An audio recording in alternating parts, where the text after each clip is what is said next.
আমরা প্রত্যেক কটা বাচ্চার জন্য এই প্লেট একটা করে নিয়েছি। তো সোনা দেখে বলেছে যে ওর জন্য একটা নিতে হবে, এটা নিলাম। আরে দাঁড়াও দাঁড়াও, আমি দিচ্ছি তোমার। কঙ্কাল গ্লাস প্লাস এটা একটা সার্ভিং ট্রে নিলাম। এখানে কি ভালো ভালো একটু দেখাও, কি ভালো ভালো সার্ভিং ট্রে আছে না, দারুণ দারুণ। আর এই দুটো নিল সুমন, কি খাবে আমি ঠিক বলতে পারছি না। কঙ্কাল গ্লাস। হ্যাঁ, আর এই কড়াটা আমি নিলাম। এটা হচ্ছে ইন্ডাকশন পেস্ট, আমার একটা কড়া দরকার ছিল তো সেটা নিয়ে নিলাম। এখন গ্যাসের খুব চাপ যাচ্ছে তো। আর এই যে সেকশনটা আছে না, কাপগুলো দেখলে মনে হয় আমি ডেইলি একটা একটা করে কাপ নিয়ে যাই। এত সুন্দর কাপ।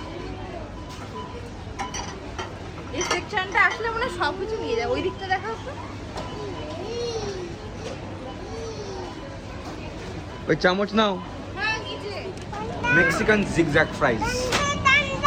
আর এখানে আছে আইসক্রিম, আইসক্রিম নিতে হবে। কোথায় যাচ্ছ আবার? Hand gloves. আমাদের মোটামুটি কেনাকাটা হয়ে গেছে। একটা আইসক্রিম নেওয়া হলো যেহেতু সোনা আসছে।